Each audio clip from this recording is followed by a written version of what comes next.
Welcome back to the Reading and Writing Podcast. My guest today is Namrata Patel, author of the debut novel, The Candid Life of Meena Dave. Namrata, welcome to the podcast. Thank you. I'm excited to be here. Absolutely. Well, if someone listening hasn't yet heard about your debut novel, The Candid Life of Meena Dave, how would you describe the novel? Yeah, it's a story about identity and belonging, and it's about a woman who's a photojournalist and lives her life outside in the world without any connections. Suddenly inherits a house in a historic area of Boston, and she's not sure how this all came about. And the story is about her discovery, her connection to the house, and then ultimately figuring out who she is and what her sense of belonging is amongst this community. And I'm curious, do you remember the original idea or impetus that led you to write The Candid Life of Meena Dave? Yeah, there were a couple of things that sort of converged at once. One was I do a lot of reading. I won't say research because I'm not an academic, but I do a lot of reading around diaspora and assimilation, particularly around Indian Americans and our hyphenated history in the US. And I came across this article about 100 Gujarati who came to the US in the 20s and 40s to study at MIT to go back to India and rebuild the infrastructure there once after the partition. And I thought, wow, I never knew that about my history, right? Most of my familiarity with the immigration history is 70s, 80s, 90s, particularly 90s, when there was a huge influx of Indians coming into the US. And that had to do with quotas and things like that. But this was really fascinating. And I, I live here and I walk the same streets, and I kept thinking what would happen if it was if they were here and they didn't see others like them. How did they eat? How did they sort of build community amongst themselves? Did they? Right. And the world was very different back then, particularly for immigrants. And they were here temporarily. So there was a sort of a rolling cadence of people coming in and out. And I thought, like, what does the support system look like with something like that? And Indians are collectivist by nature. Our culture is collectivist. And so there had to be something where you passed on uh, tips or ways to be, and then you brought spices over in suitcases. And then the pandemic happened and our world just got smaller. And that's when it made me really reflect on the idea of a sense of belonging and how do you find your people when you are just put out of your element, which is what we were all our world just changed overnight in a sense. And we were all just trying to figure out what the new looks like. So those were the two things that converged at once that really helped me think through and bring this story alive. Sure. And I'm curious, what kind of research did you do and what did you discover about this this immigration in the 20s and 40s that you weren't aware of, and I'm sure a lot of people aren't aware of? Yeah, I went down the rabbit hole. I have fortunate to have some friends who are in academia, so I tried to find some papers that were written. There wasn't a lot about this particular group. Ross Barrett was the only paper that I found that was doing the research, and mostly he was cataloging all of the Indians that have studied at MIT. And then I spoke with a few people in my parents' generation and understood what they knew of it at the time and talked about it. It was like very tangential, a lot of anecdotal of what it was like or what it could have been like, a lot of supposition. And then I also did a lot of research on assimilation and how we build communities in different spaces, particularly around Eastern and Western culture mix. So it was a series of things, but I can't point to one single text or one single thing or multiple books because it was a series of going down the research path, pulling a sentence here and there, Sure. as well as talking to people. the the the surprising thing is there's still not a lot of research about early immigrants to America. I've found some articles that went back to all the way back to before the revolution, in the States, when British people brought over Indians as servants Hmm. into the colonies, and they stayed. And I think about, wow, that's generation upon generation of assimilation, and what happened and how much was kept of that identity versus did it all just get sort of um, diluted to maybe, there are people out there who don't even know if that's their origin story, right? Right. Maybe that's your next book. Maybe. Don't give me ideas. Well, what was your writing journey that led you to writing and getting your debut novel published? Was this the first novel that you had actually written? Had you written short stories before? What was your writing journey? Oh, it's a long one. The writing journey usually starts with reading, right? We Hmm. we start reading and we think, huh, and some people gravitate to, wait, I also tell myself stories, or I do fan fiction or something like that. For me, it was more just reading, and I was such a voracious reader all through. It wasn't until I started reading some fiction by Chitra Divakaruni, Bharti Mukherjee, who are original writers who wrote in English about Indians in America or Indians assimilating to America. And that's when I thought I saw myself, like, representation matters, right? So I said, oh, wait, maybe I could tell stories. And I started writing essays first and learning that, then short stories, which I find completely difficult to write. I think there's such a talent to be so tight in a confined, and your prose has to be just so completely um, on point to get that story across in that amount of length. Um, and then I wrote some really bad poetry, as you do when you're in your angsty 20s, and then I really focused on the novel because I found that length to be the most interesting for me, because I get to explore. I have time to explore different things. You can explore character, setting, plot, and background, right? And not necessarily backstory, but like the the background that the story lives in. So I spent a lot of time really focusing on that. I wrote about 3 really bad books. They were just practice books.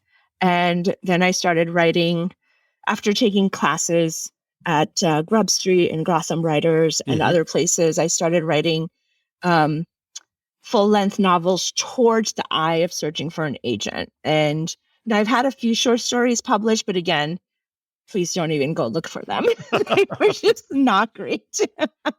um, but at that time, I had all these visions of like having my short stories in the New Yorker and all of that until I discovered the novel form. And then I thought, okay, this is the path to publishing for me, which was to hone my craft enough before searching out an agent. And then once I signed with an agent, I wrote 2 novels that are now sort of sitting on the side.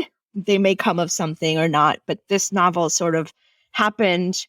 This was the story I wanted to tell. It happened at the right time, and I've really managed to be able to wrangle the plot in a way that, and the characters in a way that it came together to be the best thing I've created to date, right? And you want to put out the best thing as your debut. So yeah, that was a long journey, but there are a lot of things that led up to that journey. No overnight success here, by the way.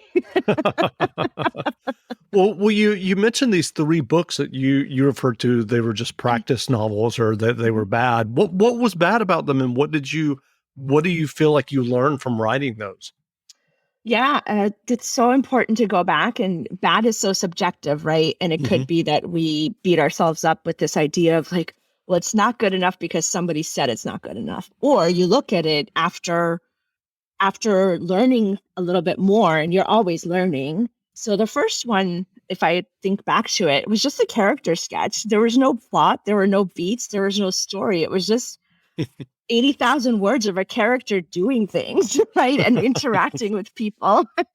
And you try to, when you read a lot, you think, oh, I know how to tell a story because you read a lot, and you think it's intuitive.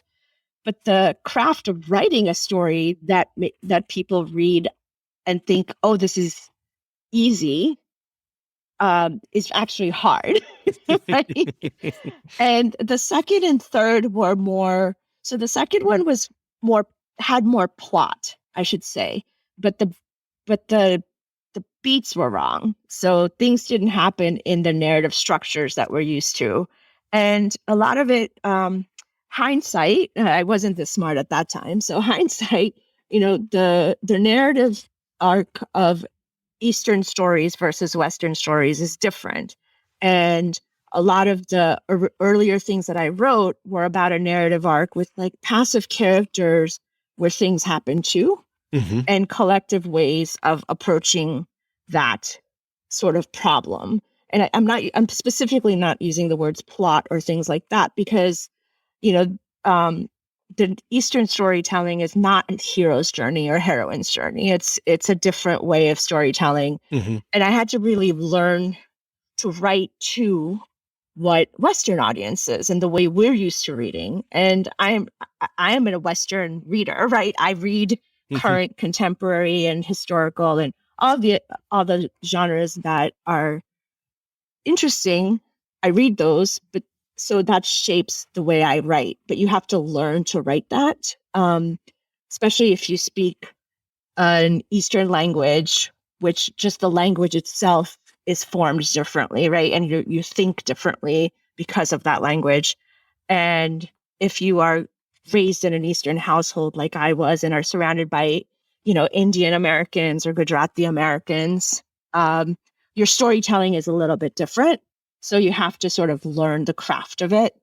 And that's what the practice novels was just learning, oh, I do need a plot, or wait, that's a lot of plot, and I need to really focus on and now I won't say I've perfected it because nobody does. I will say I'm getting better at it. Hey, this is Jeff from the Reading and Writing Podcast. Do you know what I love when I'm reading a great new book? A cup of tea. It's such a fun ritual. Settling down with a cup of tea and a new novel that I'm excited to read. Why not treat yourself to a cup of Plum Deluxe teas? Every loose leaf tea is hand blended, fresh, using only the best ingredients. From bold black teas to relaxing herbal blends, incredible dessert teas, or fun floral flavors, there's a delicious tea waiting for you. And I'm not making this up. They have a flavor of tea called Reading Nook Blend Black Tea. It's a tea that pairs perfectly with reading, writing, and relaxing. Plum Deluxe is a family-owned business, and they have one of the best selections of delicious, flavorful herbal teas as well as bold black tea flavors.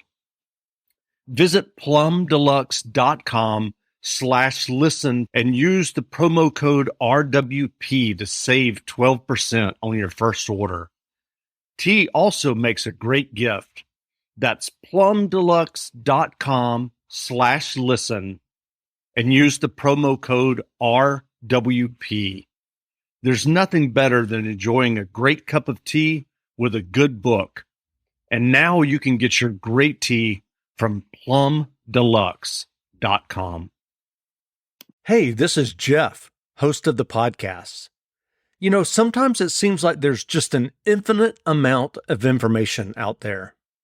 And that's exactly why I love Wondrium. Wondrium is a streaming platform that offers thousands of programs and documentaries from respected experts who really know their stuff. And for the listeners of this podcast, Wondrium has a wide selection of writing resources. How to write best-selling fiction, how to publish your book, writing creative nonfiction, every day is a poem, how to create comics, and much, much more. And the best part, you can watch or listen anytime, anywhere with the Wondrium app. Download and watch or listen on the go. Explore all of your wonders with Wondrium, and your brain will love it. That's WONDRIUM.com/BOOKS. Again, sign up today at Wondrium.com/books to get unlimited access with a 14-day free trial. Give it a try. That's great. Well, I'm curious, what was your writing process when you started working on The Candid Life of Mina Dave? Did you outline the novel or did you just dive into the story? How did that work for you? Yeah. So as someone who wrote practice, the 80,000 word character sketch was just pantsing, right? It was just start to finish. And then when you start learning, I'm still not a great outliner, and I'm not someone who can say, okay, I know exactly where the story is. So I'm like somewhere between excavating and architecting at once. So I'll have I usually start with just like a paragraph of what I think the story is or what I want the story to be. And I like to have some sort of there are things that I want to write about. So those are in there. It's got to have something with diaspora or assimilation or some dual cultural thing. I like to have a historical point of anchor. And then I usually have to mull and figure out who the character is. And once the character's there, I can write a paragraph to say, this is the story I want to tell. And then from the paragraph, I'll just very if it's a half a page, it's a lot, but just what I think the beats are, just the bullets of those beats and the story structure. And then I just take 25% and I write from one beat to the other. So I'll write from the inciting incident to plot point one or something like that, depending on what story structure people use. It changes for me. That's why I'm not specifying. There's no secret. It just changes depending on the story.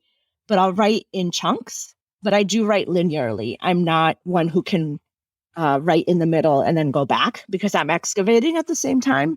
So that's where I do the 25, 25, 25, 25. And I always, because I wrote that blurb, I know the starting point and the end point. And so I know I'm going somewhere. I just don't know how I'm going to get there until I do the 25, the chunks of quarter at a time. That's interesting. Well, what writing advice would you offer for listeners who may be working on their own novels or short stories? It's so subjective, right? And but the one thing there's two things actually, I will say. One is just to practice. Don't expect that whatever this is the thing, right?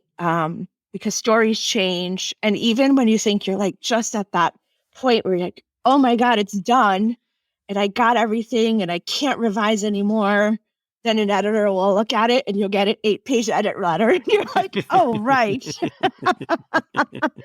So that's one, is just consider all writing practice and don't think about, and this is what happened with the early books, right? I just thought about the finished product and I never thought about the process of getting to the finished product. And now I think a lot more about the process. And then the second thing is just to finish. That is the hardest part, particularly if your form is novel. It's so easy to just spend months and maybe years on just the first 25% or just the first chapter and just getting it perfect. And I would say just finish wherever you are now, just get to the end because you can always go back. Sure. Don't let the first part bog you down. That's good. That's good advice. Well, were there authors or novels that inspired you as you were working on The Candid Life of Mina Dave? I think a lot of, so I, obviously I've read a lot of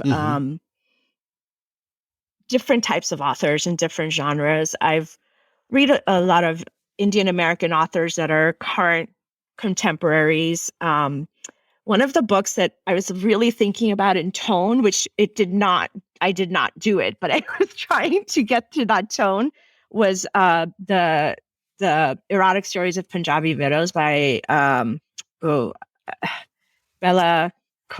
I'm gonna have to look that up, but Okay. that tone was just so like immersive and rich and descriptive. And whenever you try to sort of like be inspired, or I would even say like try to copy or go for something, it never works out because you have your own voice and style, right? So Hmm. I'm like, oh, that's so rich and enriching. And then when I'm trying to write, I'm like, yeah, I just need to get to the action. I just need to know what happens here. And really can't spend too much time describing the aesthetic or the setting of that place. So it evolves. I read some romance novels because there's a romantic arc in the story, and I do love romance and I love happy stories. And there are a lot of contemporary Indian authors like Farah Hiran and Nisha Sharma who are writing out there about the current hyphenated history of Indian Americans or Indian Canadians versus like the assimilation or the immigrant stories of that we are used to. And then I'm, just women's fiction in general, just to understand what the market is and who people are reading, Emily Henry and others who are like telling these stories in a way that are comfort reads, but they still have some depth to them. So I wanted to go for like something where I was like, if you finish my book and you have a smile on your face and you are glad you took the journey and you learned a little something, that makes me happy. Like, that's what I really wanted out of that. I know That's, that was a meandering way to answer your question, oh but no, it's that's sort of hard when you're like all the books. yeah, all the books. Have you started writing another novel? Yes. So actually, my second book is due on Monday. Which is again, it's about, well, this one's a little bit different. It's set in Napa. It's about a woman who she's a perfumer. She loses her sense of smell, and she has to find her new passion. And the sort of historical nugget is around the pervasiveness of Indian American hotel owners in the US Hmm. and the origin of when the first Indian American um, owned a hotel and he was undocumented, and there were some back channel ways that he got the hotel, but then paved the way for others who came after. And that was in the 1940s. Others who came after. Now I think like over 40% of motels and hotels in the US are owned by Indian, particularly Gujarati Americans. And so I wanted to have a nod to that. And the story sort of is like a legacy from that. That's great. Well, where can people find you online if they want to learn more about you and your novel, The Candid Life of Meena Dave? Nampatel.com is my website, and you can find all of the links. And Namrata Patel author on Instagram is probably where you'll find more book news. I'm very sporadic in my other social media channels, so the website is probably the best. And then I'm building a newsletter just to similar to this conversation around the behind the scenes of what it's like to put together a novel. I am by no means professing that I'm teaching anything, or it's just to like demystify this. When I was first reading, like I would read um, Chitta Divakaruni and Palace of Illusions, and I think, oh my God, the writer just sat down, all of that came out, and voila, it's a book. And there was this like idea of perfectionism, and then until I got into it and I learned like the editorial process, the revision process, the number of people that help get it in shape, right? So I'm hoping that it demystifies and makes it more accessible to people who may be thinking you have to be at that level just right off the bat. Right. Well, that sounds good. We'll look forward to that newsletter. Thank you. Thank you. Well, again, we've been speaking with Namrata Patel, author of the debut novel, The Candid Life of Meena Dave. Namrata, thanks for doing this interview. This was great. Thank you so much. I can't wait to Wonderful. listen to it. Okay. Thanks a lot.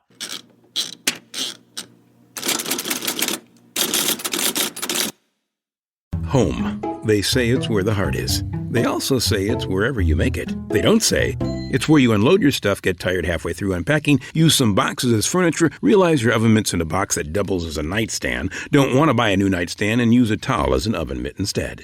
But no matter where you call home, Geico makes it easy to bundle and save on renters and car insurance. Easier than grabbing a piping hot pan with a towel that's a bit too thin and trying to quickly get it to the counter. Ooh, hot, hot, hot, hot, hot.